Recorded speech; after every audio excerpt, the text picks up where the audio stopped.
বন্ধুরা অনেক দিন পর একটা রেসিপি নিয়ে আসলাম আপনাদের কাছে। আর এখানে 750 চিংড়ি মাছ ছিল। চিংড়ি মাছগুলো ছাড়ানো খুব ভালোভাবে ধুয়ে আমি কড়াইতে দিয়ে দিয়েছি। এখনও কিন্তু আমি গ্যাসটাকে জ্বালিনি। তা মানে চিংড়ি মাছগুলোর ওপরে আমি দুটো বড় সাইজের পেঁয়াজ কুচিয়ে নিয়েছি, খানিকটা কাঁচা লঙ্কা কুচি দিয়ে দিলাম। এর ওপরে দিয়ে দেবো হচ্ছে আপনার পরিমাণ মতো হলুদ গুঁড়ো। আমি বড় চামচে 2 চামচ হলুদ গুঁড়ো দিয়েছি। আর পরিমাণ মতো ঝাল, যে যতটা ঝাল মানে যার বাড়িতে যতটা ঝাল খান আপনারা ততটাই দেবেন পরিমাণ মতো নুন দেওয়া হবে। আর যে মশলাটা আমি এর মধ্যে দেবো সেই মশলাটার মধ্যে আমি বেটে নিয়েছিলাম পোস্ত, কালো সর্ষে 2 চামচ, 1 চামচ সাদা সর্ষে পোস্ত, আমি 2.5 চামচের মতো পোস্ত নিয়েছি, খানিকটা কাঁচা লঙ্কা নিয়েছি, খানিকটা আদা নিয়েছি, নিয়ে খুব ভালোভাবে ওটা পেস্ট করে নিয়েছিলাম। মশলাটা দিয়ে সবটাই আমি একসাথে খুব ভালোভাবে, পরিমাণ মতন বেশ খানিকটা সর্ষের তেল দিয়ে খুব ভালোভাবে চিংড়ি মাছের সাথে পুরো মশলাটাকে মাখিয়ে নেব।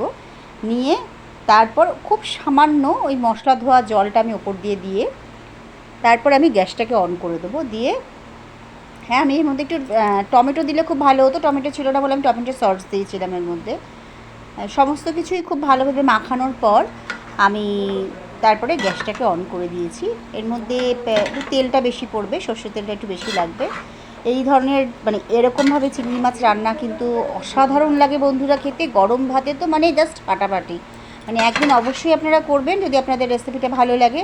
আমি সত্যি মানে আপনাদেরকে কথা দিচ্ছি যে আপনারা খেয়ে বলবেন যে মানে দারুণ একটা খাবার। চিংড়ি মাছ আমরা অনেক রকমভাবেই খেয়েছি, কিন্তু এরকমভাবে একদিন বাড়িতে বানান, দেখবেন ভীষণ ভালো লাগে আপনাদের সবার।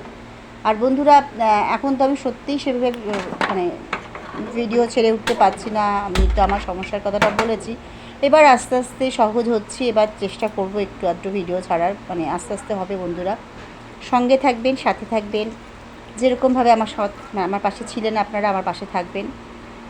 আপনারা সাথে থাকলে আশা করি আমি এই চ্যানেলকে অনেকটা এগিয়ে নিয়ে যেতে পারবো। অনেকটা পেরেছি, আগামী দিন সঙ্গে থাকবেন, আরও পারবো। যাই হোক বন্ধুরা, দেখুন আমার চিংড়ি মাছের এটা কি বলবো, এটাকে যদি বাটিতে করতাম তাহলে বলতাম চিংড়ি মাছ বাটি চচ্চড়ি। এটা তো বাটিতে হলো না, এতটা চিংড়ি মাছ কড়াইতেই করলাম। কিন্তু যা হোক আপনারা একটা নাম দেবেন, আমি এটাকে চিংড়ি ঝাল নাম দিলাম। বন্ধুরা সত্যি মানে ভীষণ অসাধারণ খেতে হয়েছিল এটা।